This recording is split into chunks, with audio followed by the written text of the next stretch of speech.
Hello, Chicago. It's good to be home. The president, like no other, is back where it all began, opening a new chapter on the south side of Chicago. His legacy and his dream on display. Generosity towards each other. Everybody counts and everybody matters. Her legacy and dream as well. It was important for me that kids like me could be right in their neighborhood and see world-class art. Tonight, we hear from the former president and first lady, and give you a tour of the museum and the sparkling new campus. Welcome to Hope Comes Home, inside the Obama Presidential Center. Good evening, I'm Michelle Norris. Welcome to Hope Comes Home, inside the Obama Presidential Center. The campus is now open to the public. It opened on Juneteenth, and almost everything about this center is meant to be different from any other presidential library or monument that's come before it. The Obamas wanted this place to be an inspiration, a resource, an incubator for leadership. They don't just want you to look back at what he did during his 8 years in office. They want you to feel some sense of responsibility for what needs to happen next.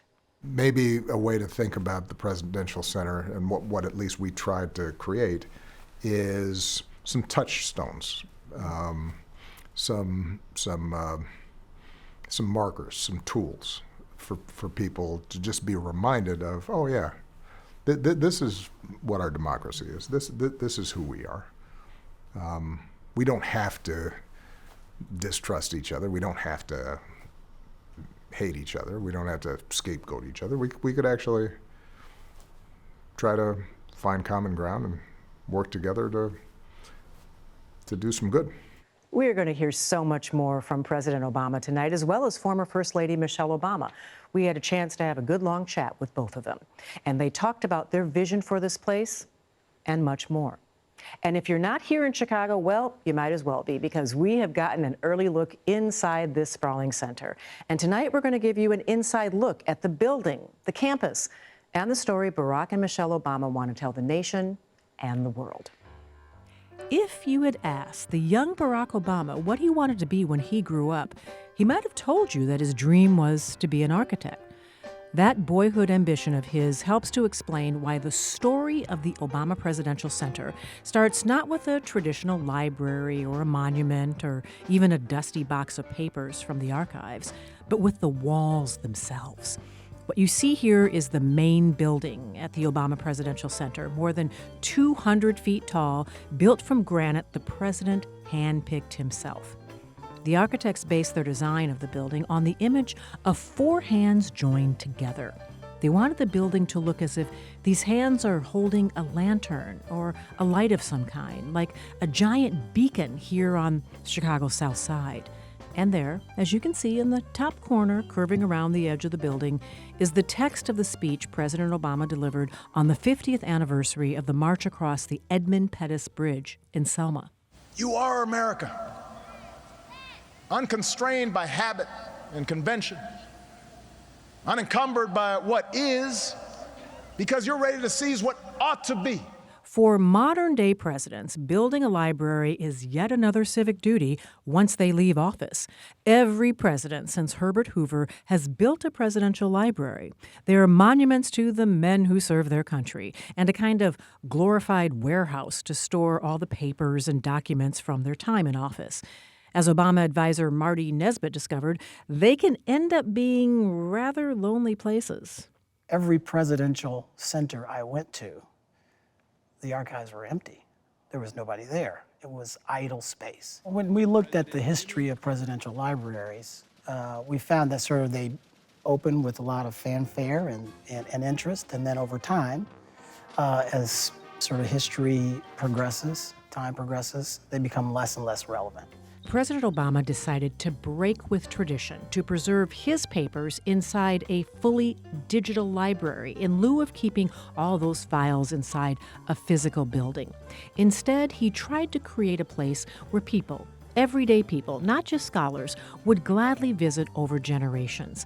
That was the driving mission and the catalyzing challenge for what ultimately became not the Obama Presidential Library, but the Obama Presidential Center. That distinction is important.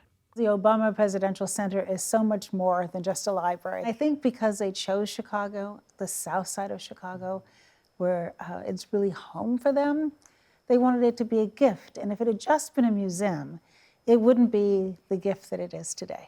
The goal was to create a campus that would remain relevant over decades, to make this place feel alive. I've had a chance to watch the project evolve over 10 years, from dream to reality. The Obama Foundation assembled a storytelling committee of historians, scholars, and storytellers to serve as a resource. I was on that committee and got a firsthand look at the thinking behind the exhibits, the architecture, and the commitment to create a campus that served the surrounding community. Today, the Obama Presidential Center is more than a museum or a space for archival study. The $850 million campus has a regulation-sized basketball court, an auditorium and performance space, a recording studio for creators. And since Barack Obama worked as a community organizer in this same neighborhood, it's not surprising to see that the center also has classrooms and meeting spaces for workshops and organizing. There's a teaching kitchen and a fruit and vegetable garden, a flourishing beehive that's part of a sustainable ecosystem.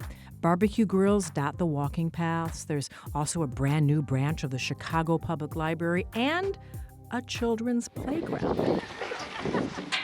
Hey! That was fantastic. That equipment has been stress tested by the president himself. The Obamas want this place to be a community hub, a place for kids to frolic in a fountain when it's hot. The water terrace is named for his mom, Stanley Ann Dunham, or come in from the Chicago cold to check out a book or just hang out in a comfortable chair under the artwork in the lobby. A place where families could picnic or where tourists might enjoy a meal in the restaurant. Almost every space on this campus is open to the public, much of it free of charge. It is designed to be a magnet for people to meet and gather and organize. This is the humility of Barack and Michelle Obama. It's not about them, it's about their place in this arc of American history and about how do we empower everybody else in our communities, in our world, to continue that journey to make the world a better place. The permanent exhibit in the museum could have opened with memorabilia from Barack Obama's childhood or his early life in politics or a list of his accomplishments in office. Instead, it begins with our nation's founding contradictions. The Declaration of Independence spoke of universal equality in a country that also institutionalized slavery. Our nation was rooted in the right to vote, but not for all. Unalienable rights, but not for all. Progress for some alongside poverty for many. So instead of launching immediately into the timeline of Barack Obama's life, you see the historic preamble to his story. Behind glass is a ballot from 1876, when the first black man was elected to the Illinois General Assembly, an early draft of the Emancipation Proclamation, buttons from the Civil Rights Movement, picket signs from labor strikes, the presidential pen used to sign the Voting Rights Act, artifacts belonging to the people who fought these fights before Barack Obama ever entered politics. The suffragists and the civil rights workers and the labor organizers who put everything on the line to shove our country forward and create the possibility for a black man to be elected President of the United States. The first words you see on the way into the exhibit space remind visitors that America has always been a work in progress. This museum surrounds visitors with that idea, the push and pull of progress, and the evidence that America has always been arguing with itself about who belongs and who gets to decide, who counts, and who is forced to the margins. Today, I say to you that the challenges we face are real. They are serious and they are many. The very existence of this center, celebrating America's first black president, becomes part of that argument, an assertion that leadership rooted in hope and pluralism can exist in America. Are you fired up? The center opens its doors at a time of deep anxiety and division, a moment when Americans are worried about the values they hold dear and the health of American democracy, worried for good reason.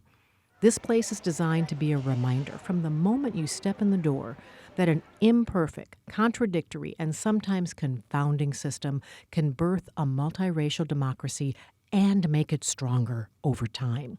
What will resonate for people of all backgrounds is they will see themselves in these floors. That America will see itself. Coming into the space can be heavy. It's powerful.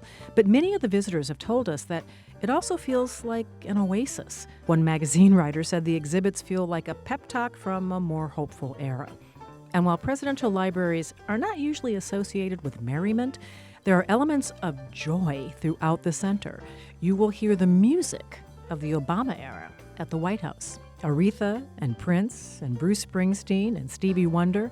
You'll see art everywhere, stained glass and sculpture and floor-to-ceiling installations. The President and Mrs. Obama commissioned 28 different pieces of original art placed all around the campus. And then, of course, you can take a trip down memory lane through 2 presidential terms. Copies of big speeches the president marked up by hand, a binder full of bugs and critters named after Barack Obama, the marshmallow air cannon from the White House Science Fair. Good luck charms the president carried around in his pocket. The momentous day in June of 2015 when the Supreme Court legalized gay marriage, and then later that same day, the president sang Amazing Grace at a funeral for a victim of the Charleston church shooting. Amazing grace. The place shows visitors the details, big and small, of the Obama White House and the Obama story. By the way, my suitcases were not on top of the car. And not everything here is behind glass. I like this. It's tactile. Here you can lay your own palm on top of a clay imprint of the president's hand when he was just a young boy, or touch samples of the fabric of Mrs. Obama's dresses and gowns, or feel the difference in Sonny and Bo's black and white fur as you rub your hand across a display panel that describes their life in the White House. The museum tries to meet you where you are and then draw you in. We wanted to mimic the walk that the president took each day that he was in residence, from the residence to the Oval Office.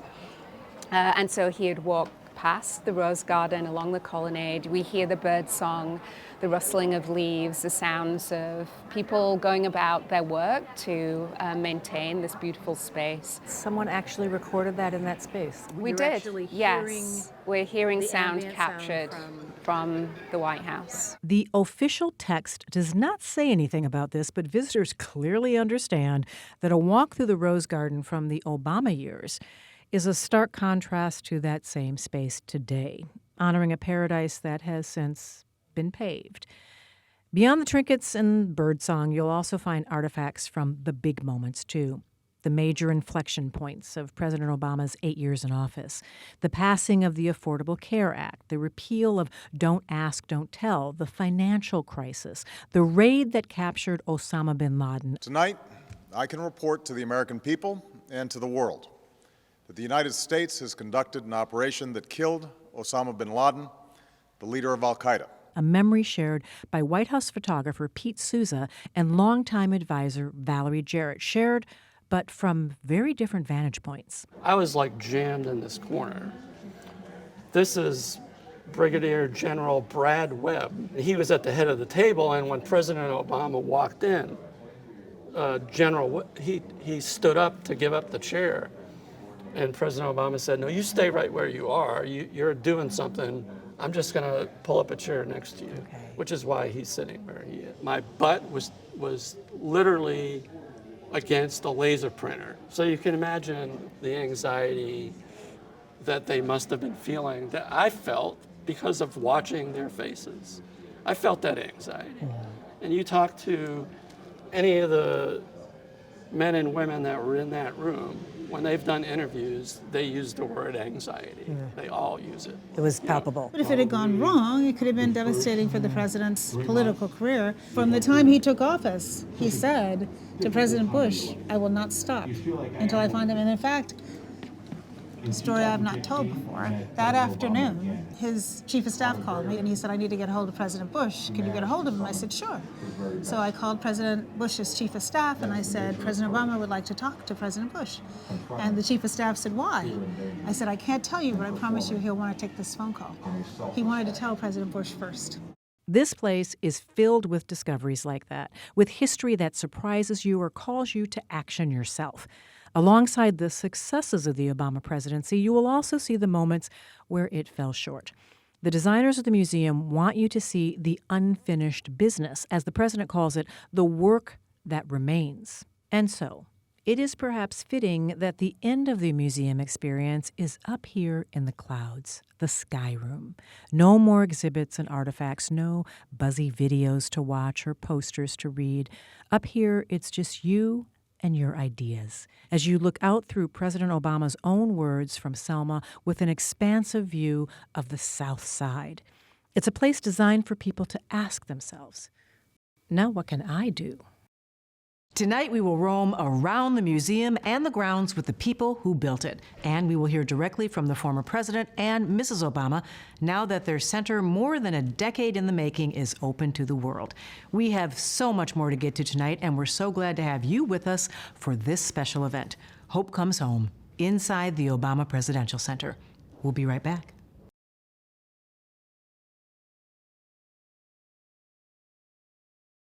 I am so glad that we have a chance to talk to you about this.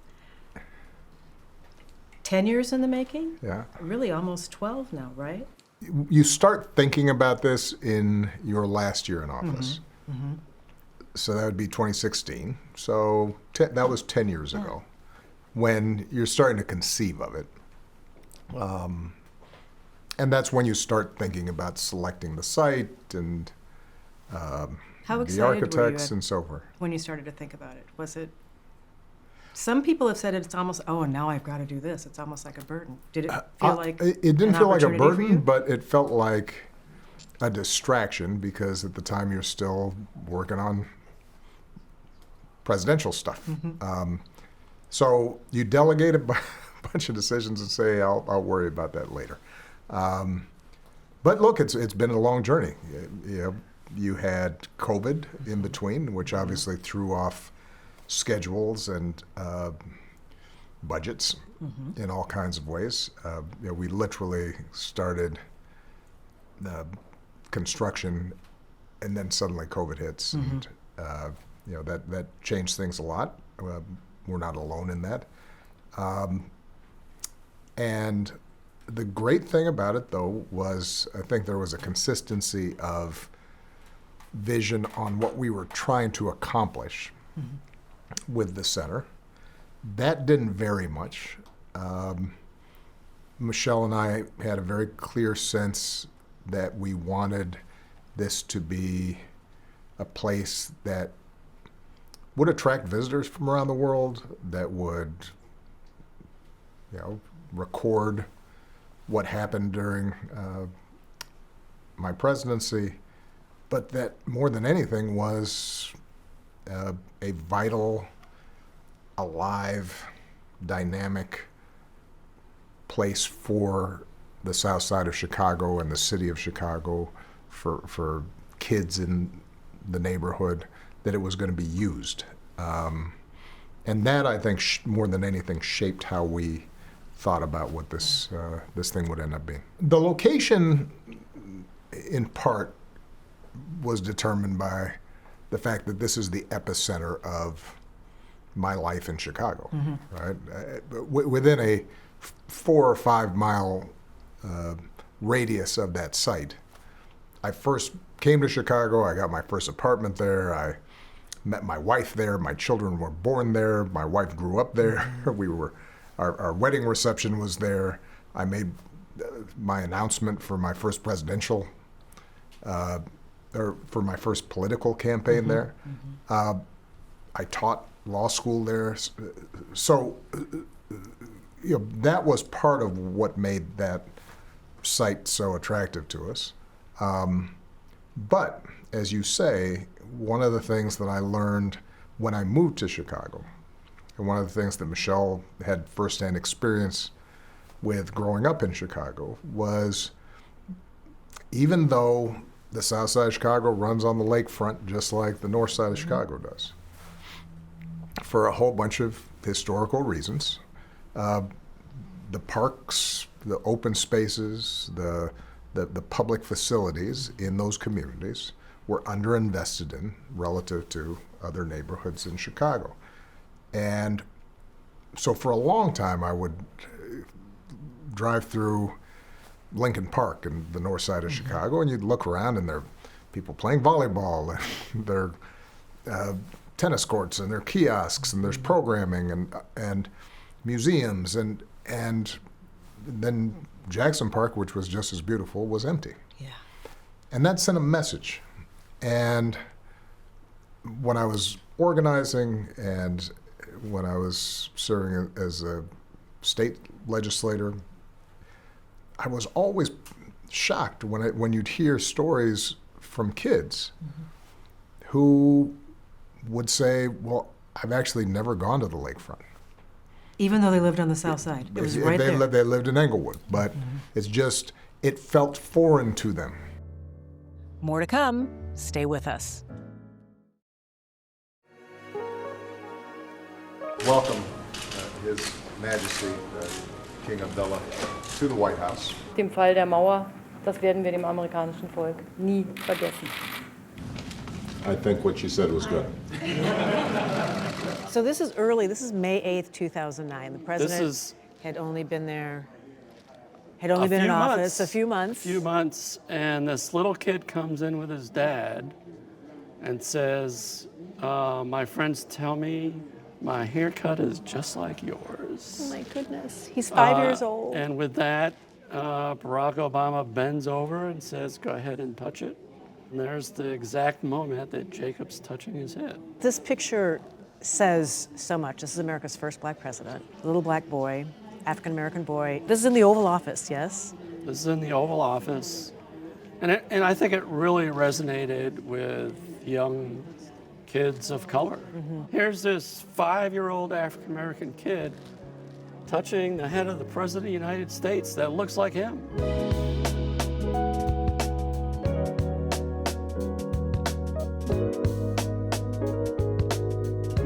The Oval Office is almost synonymous with the American presidency. So in keeping with tradition, the Obama Presidential Center has an exact replica of the Oval Office, just as it was during President Obama's time in the White House. It's already one of the most popular exhibits in the museum. Visitors curl in long lines around the outside wall for their chance to sit behind the resolute desk, their chance to peek at the remarkable treasures in this space, the lamps, the curtains, the wallpaper, the trinkets on the shelves, every detail painstakingly recreated to look just like the original. Every detail except one, a detail everyone who's ever spent time in the real Oval Office will make sure you know. Do we think these are real apples? I do not. He actually ate the apples also. Yes, we all did. Everybody came in and took apples, particularly kids. Don't try to eat those. Those are real. No, I figured that those aren't real replica. apples. What do you want people to take from this space? Is there some small... Not an apple, because they're not real anymore. they're not real. That was Michael Smith. He's the interior designer who was chosen by President Obama in 2009 for the makeover of the real Oval Office. It was a case where Mr. Smith goes to Washington and then to Chicago to make sure the replica here is just right. Michael Smith is a close personal friend of the former president. Smith understands how the president thinks and how he works. And on our personal tour, he explained how they work together on every detail inside this room, including the apples. Well, here we are Yes. in the Oval Office, Yes. almost exactly as it was during those 8 years. I mean, except for the view, it's pretty accurate. I have to tell you, I always start to tear a little bit. When you walk in, So you weird. still do? Still. Because it's so representational, it reminds of 8 years. And you were integral in creating this room. Now, it's interesting, though, you didn't change the Oval Office right away because Right. if we, let's go back in the Wayback Right. Machine, we remember that Right. President Obama inherited a financial crisis. Relatively intense financial crisis. Yes. And so a decision was made Yes. that you were going to leave the Oval as it was, Yes. as he inherited it, because Well, it was just people were suffering. There was too much instability, and he being very moral and concerned would never, it just wasn't the right time. It wasn't the right time. So I think it took a long time. It gave me a chance to plan, and I think things like this carpet we're standing on, is text, right? My thing was text.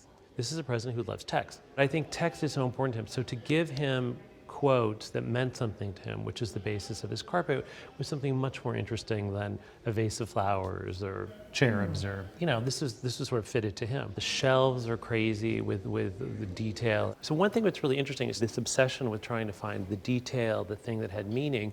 When he called me, there were plates, there were Chinese, these bookcases for Reagan, Bush, had held a series of Chinese exports plates that had the presidential seal on them. It was just not his thing. So he called me and he said, I really don't like plates. I don't want plates. What can we have? I don't want dishes, I think is what he said. So I called the Smithsonian and I said, what do you have in the way of workable models of patents? And they had incredible, the cotton gin. This is a telegraph So that's what model. this is. It's a working model. I mean, this is a recreation of that working model. But Samuel L.B. Morse. working telegraph. Samuel Morse. Right. And my whole thing with these was look, these are pieces of American ingenuity, American exceptionalism. They were beautiful sculptural, and they were so Barack Obama, right? So he would be curious, and he loved it. So the Smithsonian. And again, Words, and an idea, a crystallization, a three-dimensional model of American exceptionalism and invention, literally invention.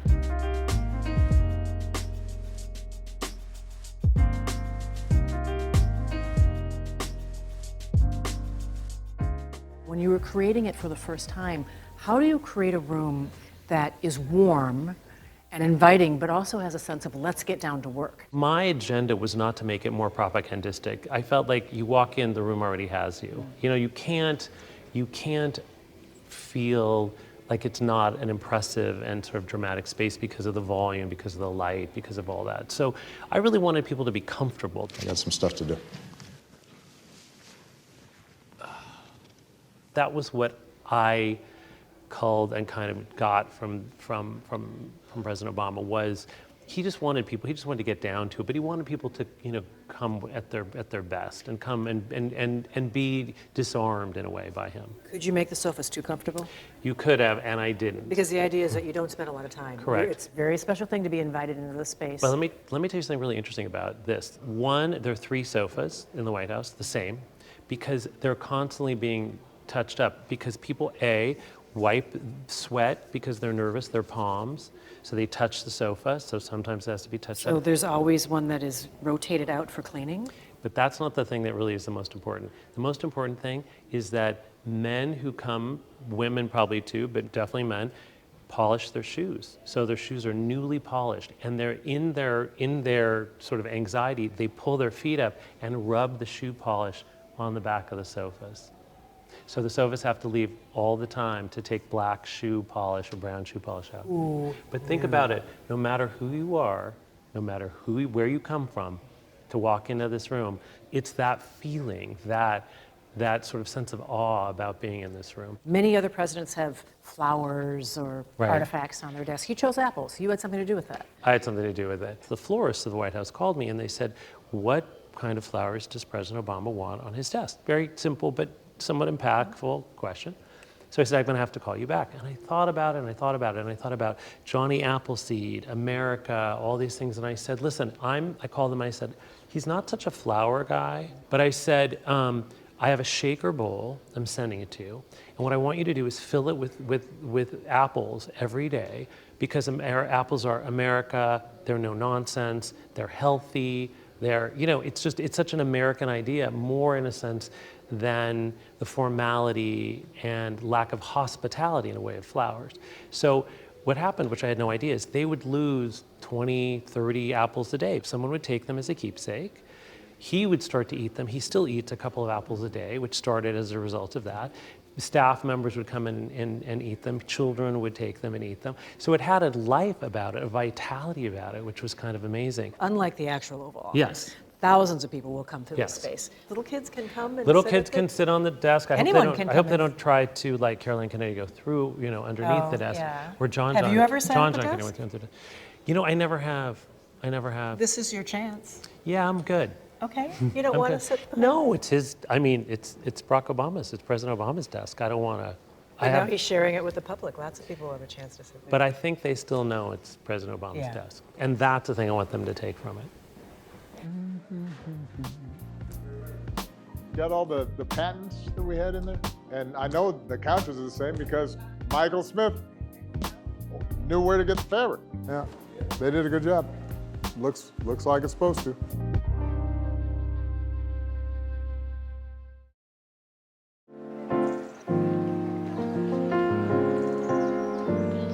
The first thing you may notice about this piece of paper is how tidy and neat the handwriting is. Around 2015, President Obama reached for his yellow legal pad to sketch out his to-do list, his policy roadmap for the remaining 2 years of his presidency. The header up top, underlined in ink, says domestic agenda. He ticks through the obvious stuff: negotiate the budget, take care of open enrollment for the Affordable Care Act, known as the ACA, finish implementing the Dodd-Frank Act, the landmark Wall Street reform bill. And then there are the more ambitious goals: criminal justice reform, close the gun show loophole, voting rights legislation. Looking back at it now, that list is stunning in its ambition. For all he got done over 8 years in office, President Obama did not get as far as he wanted on criminal justice reform or gun safety. He did not get to sign new voting rights legislation. His list, on its face, might seem like a counterintuitive choice to be displayed in a presidential museum, a big, yellow, neatly scrawled reminder to the country of all the ways his administration came up short. For all the very real progress America's made over the past 7 years, we still have some unfinished business. But for President Obama, that reminder is intentional. The unfinished business of his administration is part of the story that he wanted to tell. Displaying the list of priorities is a deliberate way of reminding Americans that governing is difficult, that friction is the price we pay for pushing toward change, and that progress is now up to the American people. They have inherited what President Obama likes to call the work that remains, at a time when this country is wrestling with deep questions about citizenship, democracy, and America's place in the world. When you and the First Lady started thinking about this, you had no idea, what would be going on in America. You have to do a little bit of sort of crystal ball thinking Right. as you're putting this together. How did you make sure that as you were thinking about the design and the exhibits and the message, that you were able to meet the moment? I don't know that we were trying to prognosticate and say, all right, well, here's where things are going to be, and so we want to make sure we do this or that. The words that are wrapped around the top of The speech from tower Selma, the anniversary. is the anniversary of the Selma speech. I've often said that may not be my very best speech, but it is most representative of what I believe. It captures my politics as well as anything. And it's been pretty consistent. This belief in an American story that begins with these amazing words, this declaration that we are created equal and endowed with certain inalienable rights, but it was imperfect, and then we struggled to make that ideal real. And that has always stood in opposition with a different idea of America that is based on caste and privilege and excluding people and dominating people. And those two contrasting stories about America, a lot of my speeches, a lot of my politics has been arguing this is the better story. And so I think it may seem as if right now the story told at the Presidential Center is a response to this particular moment. but actually, I think it's a response to what has always been there in America. You know, it's that part of America that that says black people don't belong, or that says that women need to be in their place, and gay folks need to be in the closet, and poor people need to stop complaining because a handful of people are the ones who are creating the wealth, and they deserve to keep it. And we don't need to take care of the vulnerable, and we don't need to make public investments in our kids. That story's always been there. And I think sometimes we get confused in thinking that these two stories are completely separate. They're intertwined, right? And which is why it's possible for me to be a great admirer of George Washington and also acknowledge he was a slaveholder. And that does not negate his greatness. It simply acknowledges that there's a profound, deep flaw in these founding fathers who were also geniuses and gave us these tools, and which is true of all of us, right? It's true of every president. It's that we're this mixed bag. We got contradictions, and embody the country's contradictions, and so I do think that what's striking is right now we've got a president in the White House who seems to have embraced and embodied, in a way we haven't seen in a very long time, this other story. And maybe Does that that's make your story more important and more? I don't know if it makes it more important, but I am glad that we are planting a flag, that we are hopefully creating a repository, a vessel through which people can be reminded of this better story. Maybe a way to think about the Presidential Center, and what at least we tried to create, is some touchstones, some markers, some tools for people to just be reminded of, oh yeah, this is what our democracy is. This is who we are. We don't have to distrust each other. We don't have to hate each other. We don't have to scapegoat each other. We could actually try to find common ground and work together to do some good. The idea of these two stories is interesting, because America has been having an argument with itself. Right. We say one thing in our founding documents. We do something quite different in the way that we construct society. Right. And the argument that you're talking about, and the stories that you're talking about, the exclusion of people of color, the exclusion of black people, the exclusion of women, the exclusion, the Chinese Exclusion Act. Yeah. These are things that we know are true to the American story, but they don't always appear in presidential libraries. Yeah. You decided to travel a different path. You decided to tell a different story in a different way, so that you lean into that sort of thorny terrain around the founding contradictions. Right. What was the thought process that led you there? Because that is unusual. Well, yeah, for folks who come to visit, the first thing they'll actually see is, in the museum, is a copy of the Declaration of Independence. And a pretty long description and displays of the struggle to realize that ideal that's embodied in the Declaration. But hopefully what they'll also see, even when the exhibits are about my presidency, that there were people who disagreed with what I did. That there was a lot of unfinished business in my presidency. And you talk about that. And that there was something like the Tea Party that emerges during my presidency, and it's useful for people to understand where does that come from. But I do think it's important to ground what happened during my presidency in this broader sweep of American history. And as I said before,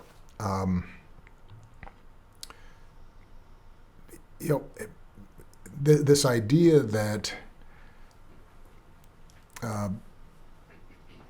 on the right, and you see this in the Trump administration, this idea that any suggestion or criticism that America was anything other than perfect is unpatriotic. Is a suggestion that you hate your country. Is a suggestion that you hate your country. Now, the flip side is, among progressives, sometimes there is this sense of, well, the only true narrative of America is this one of oppression and exclusion. And I reject both those views. I think it's complicated.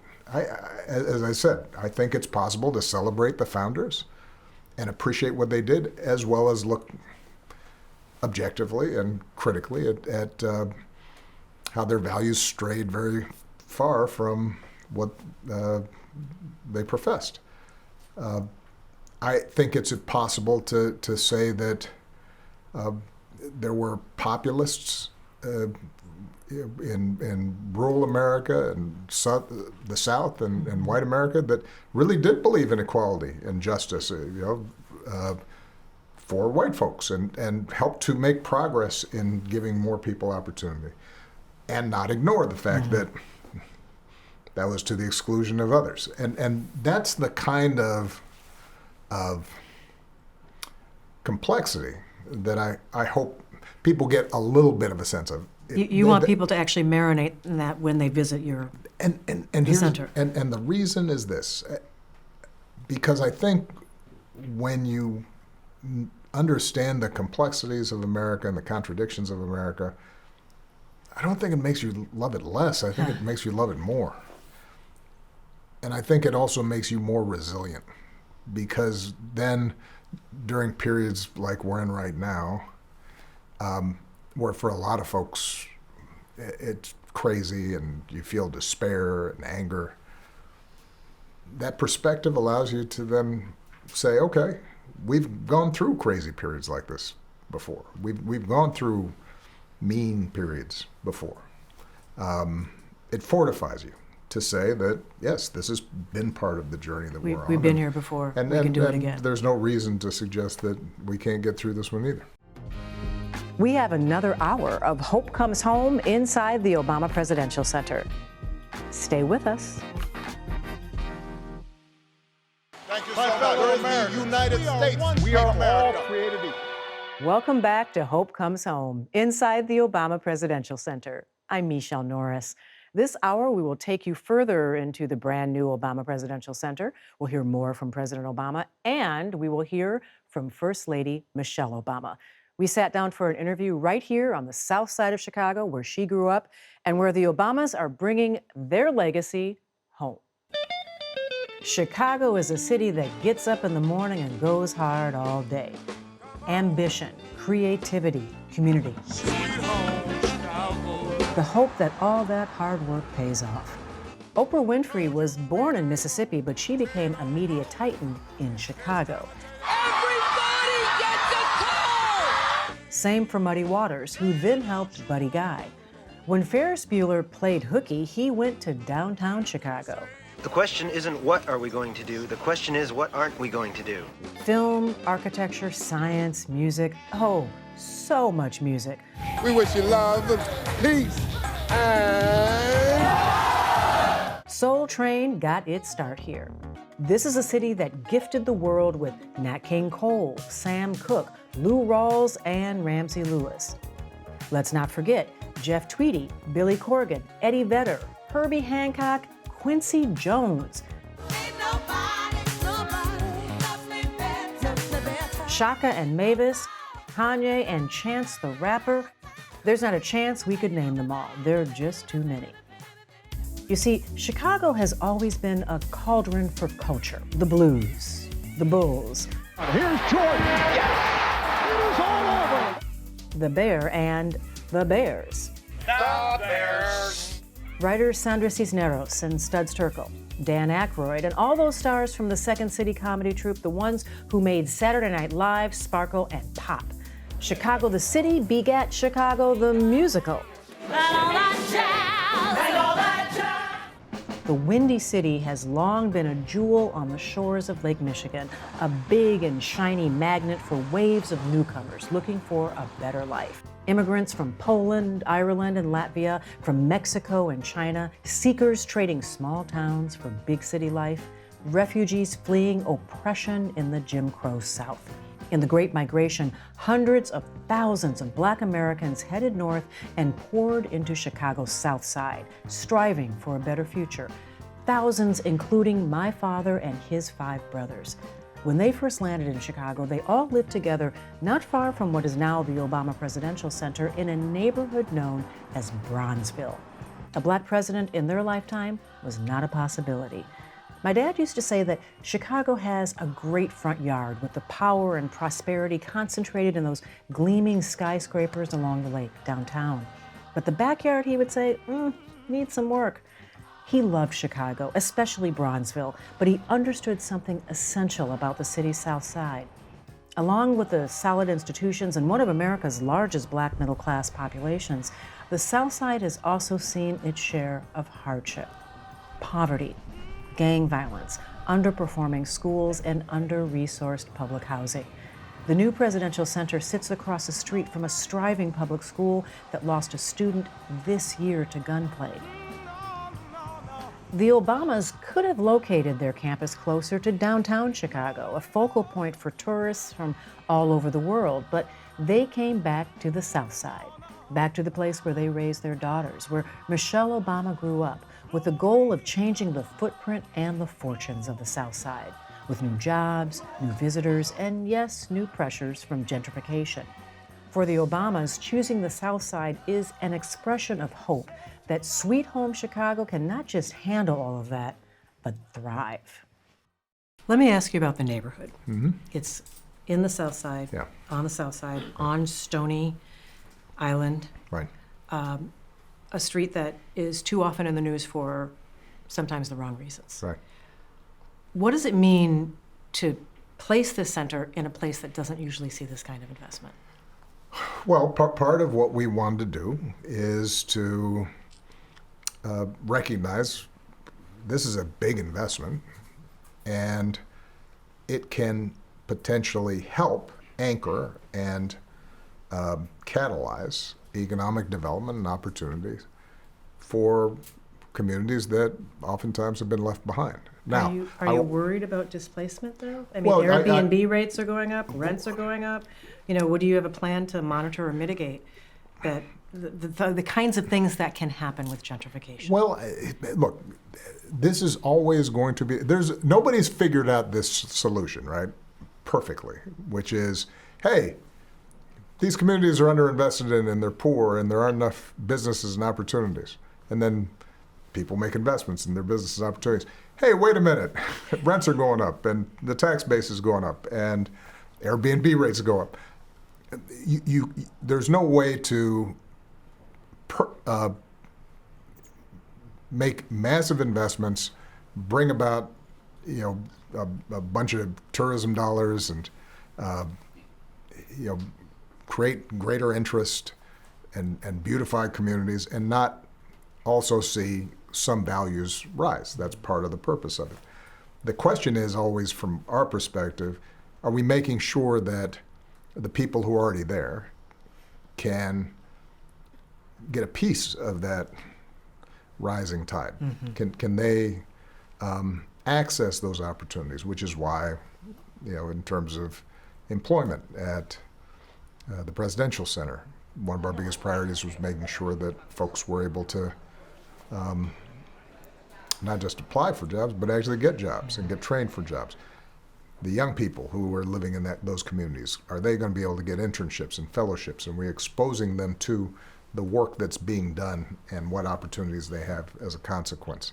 The vendors, the cleaning crews, the contractors, all those folks, we've been very systematic about working with community groups in those communities and saying to them, this is yours, not just ours, and we want you to be a part of this. And I think there will, over time,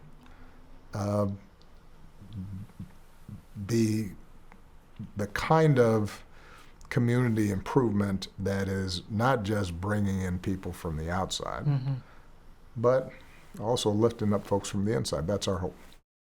It is the hope not just for President Obama, but for Mrs. Obama as well. Of the two of them, she is the one who actually grew up on the South Side. We're on the South Side of Chicago. We are home. And I want to talk to you about the South Side. Please, And I what do you invite wanna you to know? What correct do me you if wanna I'm know? not saying it right, because I lived in Chicago. I have all kinds of relatives who are on the South Side, but I never lived on the South Side, and there's a particular way of saying it. Oh, well, it just depends on the mood. You know, if you really calling out, it's South Side, you know. But I'm not doing otherwise, that. Yeah. that's exactly right. Otherwise, it's the South Side. Well, I want to talk to you about the South Side. What do you wanna know? This incredible complex lands here right on the South Side of Chicago, where you grew up. What does it mean to you? What does it mean to your community to have this level of investment in the place where a young Michelle LaVaughn Robinson grew up, did double Dutch, Well, rode her bike around this area? Let me give you a sense of what the community was like when I was growing up. You know, I was born in the 60s. I think my parents moved from a little further south to 74th and Euclid with my Aunt Robbie when I was 1. So my adolescent years were in the 70s. And that was at the beginning of white flight. So it's this community that we moved into was a mixed race community.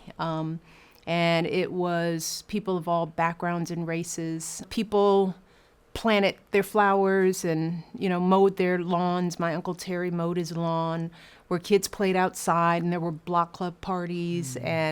But you could slowly see the slow deterioration of the entire South Side. Stores that were closing down. The park programs just kind of went away. You just slowly noticed that the stuff wasn't there anymore. And I think as I got older and started leaving my community, especially when I went to high school, which was a magnet high school on the west side. You went to Whitney Young. Went to Whitney Young. My commute took me more and more through downtown and over west. And, we were cultured. We went to museums. We did things like that. But I started noticing that the investments downtown were very different. That in order to do or see or experiencing anything beyond what you knew, you had to get on a bus or pay for parking or, take the L and go to a whole nother community to experience beautiful parks and to really enjoy the lake and to see art and to see culture. It was here, but it wasn't here. Right? I think they call that disinvestment. It's disinvestment. So when something like this opens, and there really is nothing else like this, and you decide to make an investment in a community like this. An $850 million That says investment. something. Yeah. That says something. That says you count. It's supposed to say something. Hope Comes Home inside the Obama Presidential Center continues after this.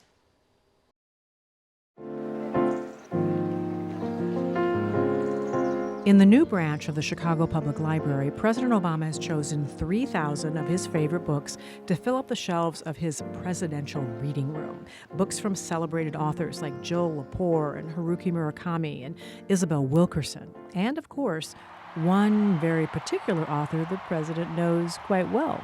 Favorite book in the new library? Must be Becoming. Smart answer. What are you talking about? Of course. Very smart answer. Becoming is the memoir written by Michelle Obama about growing up on the South Side of Chicago, not far from the Presidential Center. The former First Lady has star power of her own, and her emergence on the global stage is also captured in the museum. The display of some of her standout dresses and gowns has already become a favorite with visitors.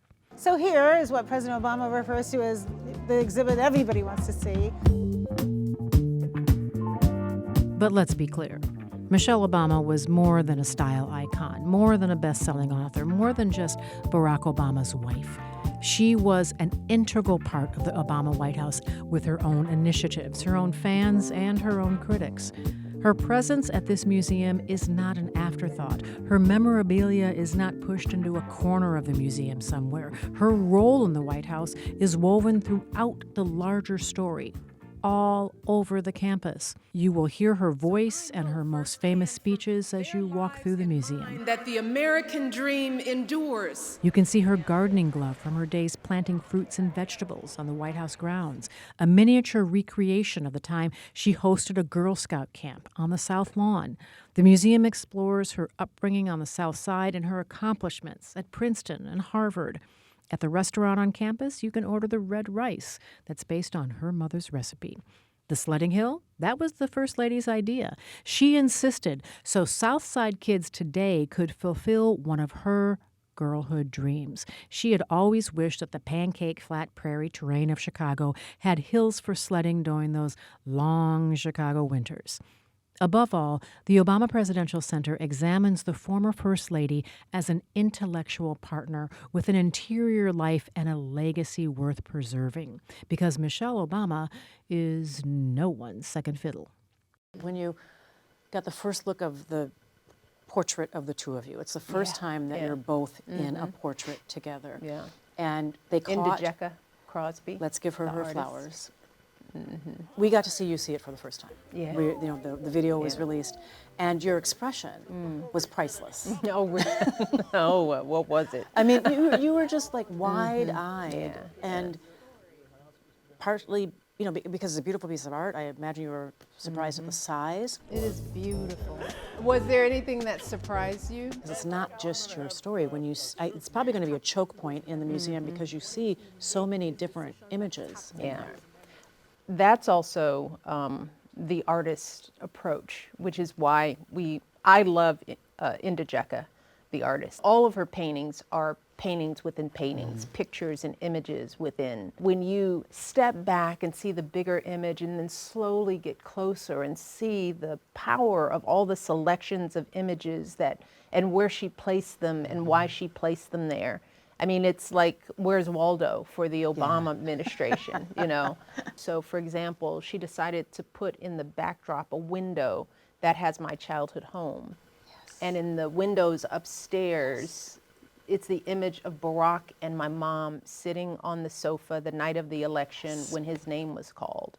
It is a very powerful image where, Mom, she's just got the kind of, oh my goodness, it She's happened. sitting back in the sofa. And she just reaches over to him and says, oh, my baby, he bit off a big thing, and it's that kind of look, but it kind of frames, it's like the center of the home and the center of the portrait. And they're in two different windows upstairs. Yeah, You see, and their hand is in one of the windows. I'm glad you brought her into this conversation. Mom. I loved your mom. Yeah. She was a beautiful woman. She was something else. And you brought her along for the journey in a very beautiful way. I remember on the morning of the inauguration, and so many people were coming wearing pictures, literally pictures pinned to their coat, bringing someone along, holding pictures in plastic baggies, bringing them there for Inauguration Day, bringing people along who couldn't make it all the way for the journey. That is what you did with that beautiful skirt that you wore, with a beautiful image of a young Marion Robinson. What a way to honor your mom. Well, everybody in our lives was touched by Mom. It broke Barack down because he hadn't seen the You skirt. had to cover for him for a while. I know, right? I mean, you kept talking because you gave him a moment to... Yeah.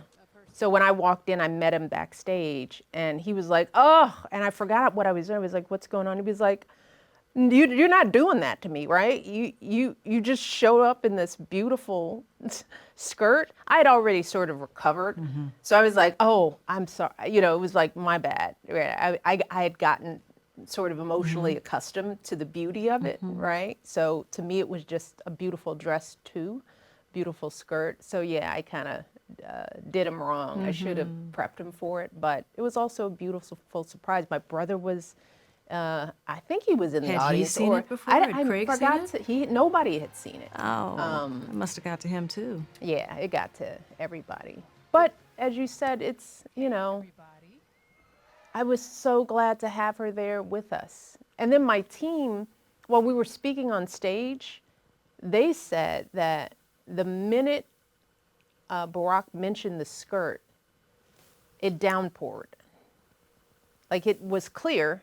Because afterwards they said, oh, it rained so hard. I was like, I didn't hear the rain. They said it rained right when Barack was talking about the skirt, and it stopped.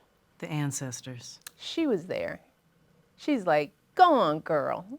She's like, aren't you something? You know what mom would say. She'd be like, oh, I can't believe this. Oh, you're just something else. So she's here, you know, as are all of our ancestors, and not just me and Barack, the stories of our upbringing, but you know, I think that's what resonates and what will resonate for people of all backgrounds is they will see themselves in these floors. That America will see itself, and I'm saying all of America, regardless of political party, regardless of whether you voted for us or like us, or have nasty things to say about us or not, or love us, you will walk through these halls and you will feel seen here. We saw something of your husband in that encounter also. It was a full circle moment because you reached out and grabbed his hand the way your mother had grabbed his on course you election saw night. that. Yes, I did. I saw it. I noticed it. And we saw his emotions. And he is someone who is free with his emotions. And you don't always see that. Okay, let me just spin backwards. You don't see it in a man. If I can get really granular, you often don't see it in a black man. Because you're not supposed to. They're not supposed to be emotional. And you don't see it in a president. Yeah. But you do with him. Yeah. So what does it mean to have someone in leadership who is willing to show their emotions? And in this process, are we seeing another facet of him? Well, you know, we're at a time when there's a lot of talk about what it means to be a man. You know, it's all out there. There's a lot of mansplaining going on. And what you feel in those conversations is what we understand is that men struggle just as much as we do in figuring out who they are and where to find place. And I've said this time and time again, I don't have sons, you do. I know a lot of my friends' sons. I love these young men. But we've done a great job in our lifetime of expanding the possibilities of what women and girls can be. We've worked hard to redefine that and to say, you know, you can take home the bacon, fry it up in a pan, right? You can do it all. You can be a mom. You can have emotion. You can be tough. You can box. You can run. You can be strong, right? You can be a musician. But during that time, I don't think we've done an equal justice to opening the aperture for what our men and boys can be. There's still, we've talked about this. There's still a very narrow definition of what it means to be a man, and it's still, you gotta win, you gotta be tough, Got to be strong. gotta be strong, don't let them see you hurt, you gotta make money, you know. Got to dominate. Gotta dominate, right? But men come in all shapes, sizes, and colors too. Temperament, we're born with it, you know. It's not unique to us as the female species. You know, there are a lot of young men who are born to create, like my father, who was tough and boxed and all that before he got MS. There are young men who were born to nurture, to be teachers, to work with small children. There are young men who are wonderful child psychiatrists, you know, who can empathize and help people find their voice, right? But if all they're rewarded for is win, throw the ball, catch the ball, beat up, make money, wow, how sad it is for all the majority of men and boys who don't naturally fall into those narrow categories of what being a man is, and how sad and lonely that must be for them. So I think having leaders that model more matter, you know, and I know that Barack understands that. He's a tough guy. He doesn't cry much, but I think he has learned to let his emotions go because he knows he needs to show young men that that's okay too. It's okay to love your wife forever. It's okay not to cheat and lie. It's okay not to be a baller. It's okay to, you know, be sad when sad things happen, you know, and not have to suck it up all the time. Yeah. That's really what makes you a man, is the broadness and depth of your character, and it's not just one note. And how will boys know that if they don't see it? I want to go back to the portrait of the two of you. That image will be in this building for a very long time. 10 years from now, 25 years from now, 50 years from now, into the next century, when people are looking back at the image of the two of you, what do you want them to see? What do you want them to remember? I want them to see a loving representation of a Black couple. And it is important that race is there, because we have an ebb and flow of how we feel about people of different races. Some decades we're moving forward, and other decades it feels like, well, what happened? I think we need to be reminded that excellence comes in all shapes, sizes, and colors, genders, that there are many people who are great leaders, and your race, your income is the least of what makes you great. Your pedigree is the least of what makes you great. And the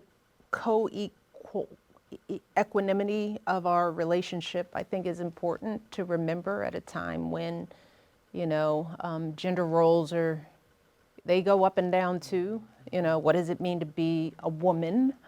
What does it mean to be a wife or a husband? That they see a couple that revel in the fact that we are both equals, that's what gives us energy, and that there's love there, deep, deep love. And I like the notion that even that story is it's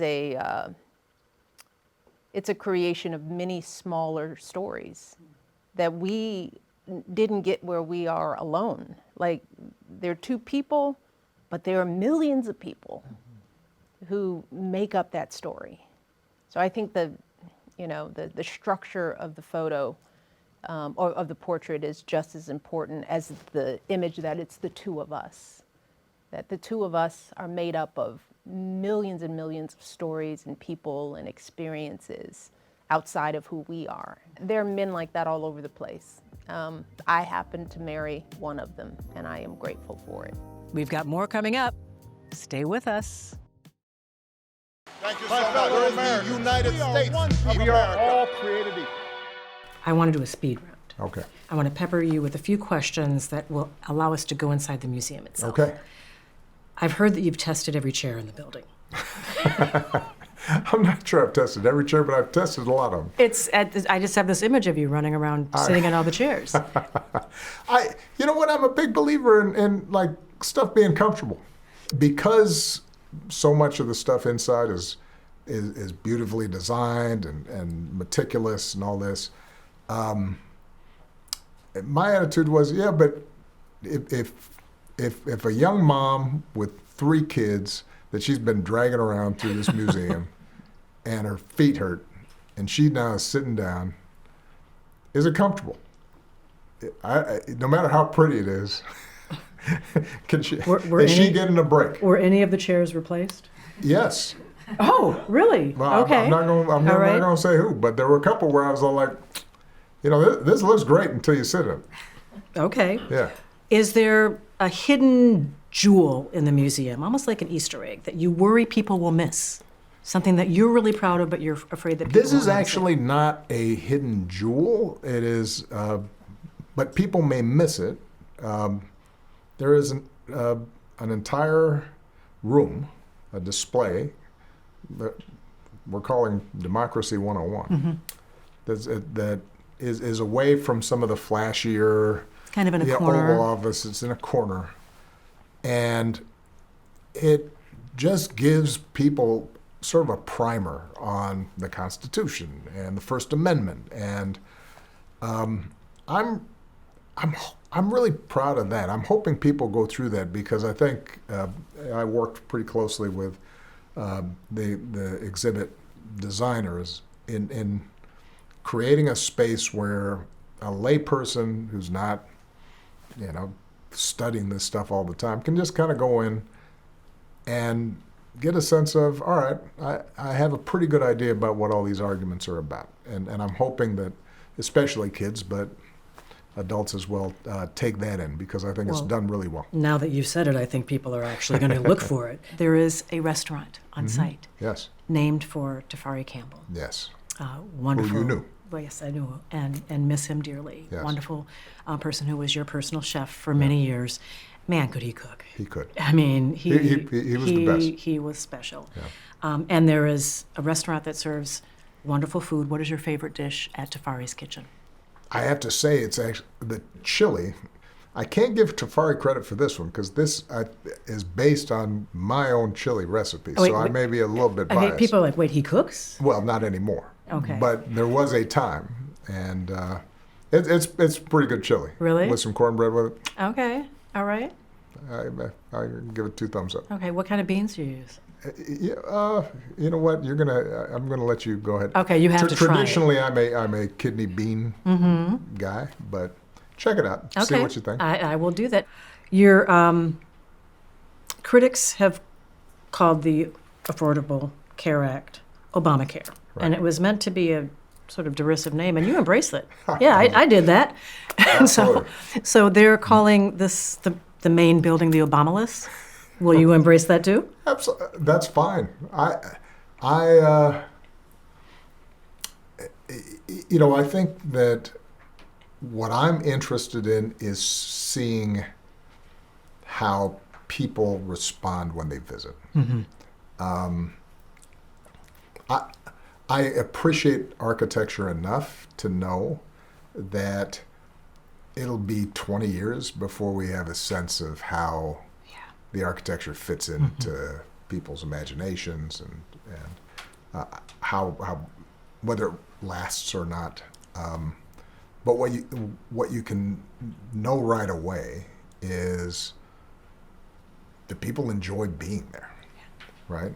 And if, as it seems so far, they do, if people feel excited by the space and inspired by the space and it's usable and it's fun and kids are in the playground and folks who are going through the museum are absorbing good energy and feel like, you know what, maybe I can go out there and do something too.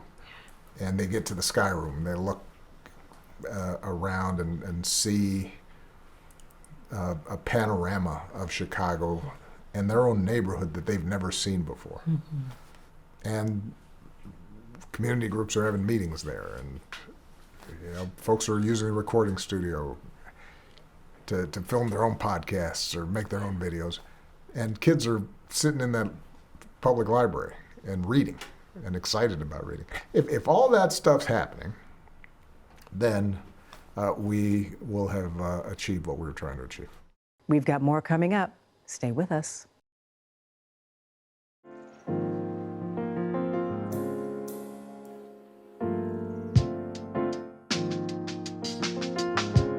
After you make your way through the museum, after you've marinated in the story of our nation's founding contradiction, the struggle for an inclusive multiracial democracy and the ongoing fight to keep it, the museum brings you here, to this contemplative space. The graphics, the muted colors, it's a Zen-like environment. I mean, it's so calming. Where visitors are encouraged to take a breath, take a beat, maybe even take a seat, and then place their own name inside America's ongoing story. We imagine that we are each a dot that can be added to this collective, and so you see how we are all dots coming together to make change. The space is designed for participation. Visitors become part of this interactive artwork by Jules Julian, who creates floating landscapes made up of dots, thousands of dots, all individually drawn. They float along the wall and then come together to form little vignettes of everyday American life. A group of runners, two women from different generations, trees and clouds floating by, hands coming together into that same shape that inspired the very shape of this building. And some of these dots actually come from you, as you imagine your impact and then make a commitment to turn ideas into action. You can then make your own kind of pledge by adding your name, and it transfers to the mural, so you can see put your name. Wendy, we see here, and their name Yeah, may come up, there's Channing. and you can add your own name and then see it here in the Appear. But the idea is you become a part of this collective.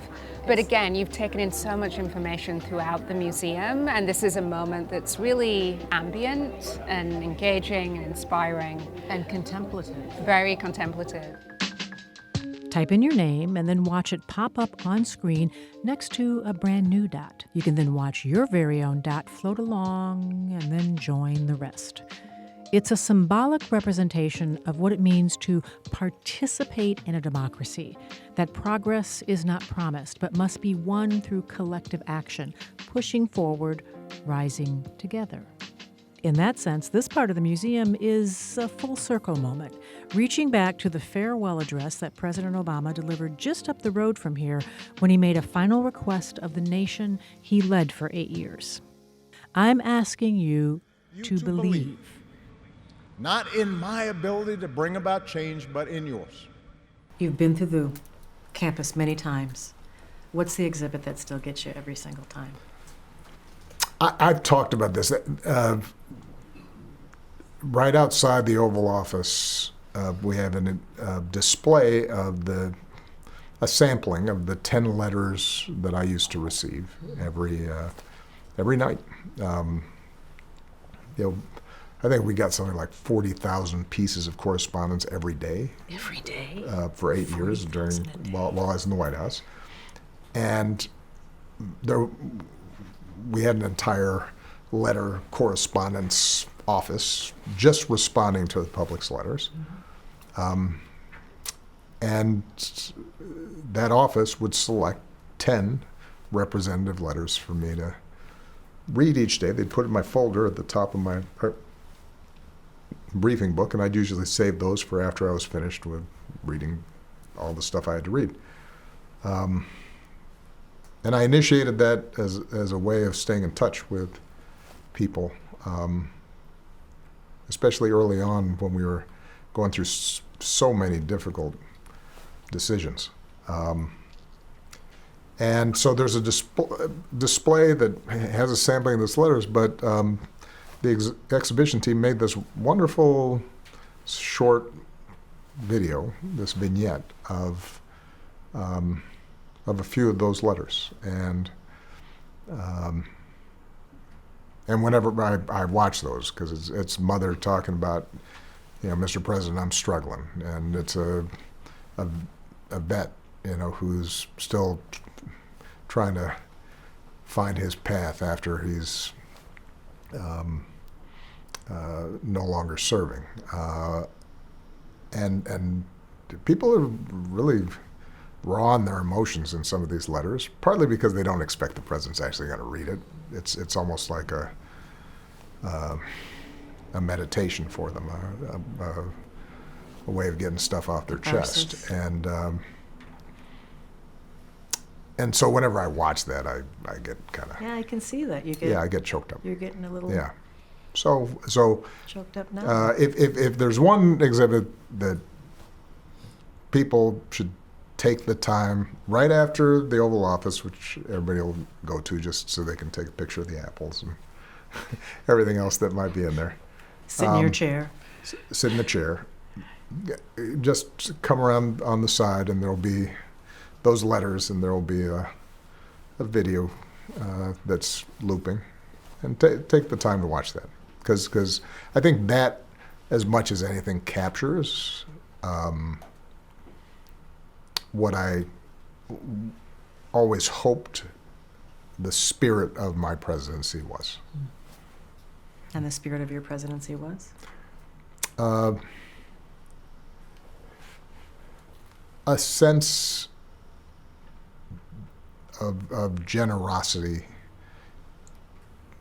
towards each other, a sense of that everybody counts and everybody matters, and that when we act on that basic presumption,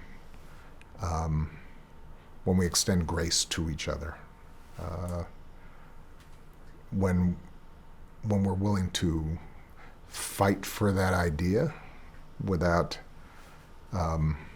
sacrificing a recognition of the humanity of those that we're fighting against. If we can manage that, even if it's messy and not always perfect, then I think this country does well and the world does better. More coming up after this break. Thank you all for joining us tonight for Hope Comes Home, inside the Obama Presidential Center. And I want to leave you tonight with one final thought. The speech that wraps around the building you see behind me is from President Obama's You Are America speech, the one he delivered at the 50th anniversary of the March Across the Bridge in Selma back in 2015. And in those remarks, he focused on one word, the word that, in his view, is the most important in the Constitution. He was talking about the word we. We the people. We shall overcome. Yes, we can. A word that ideally should stand as an invitation to everyone. You are America. Unconstrained by habit and convention. Unencumbered by what is, because you're ready to seize what ought to be. For everywhere in this country, there are first steps to be taken.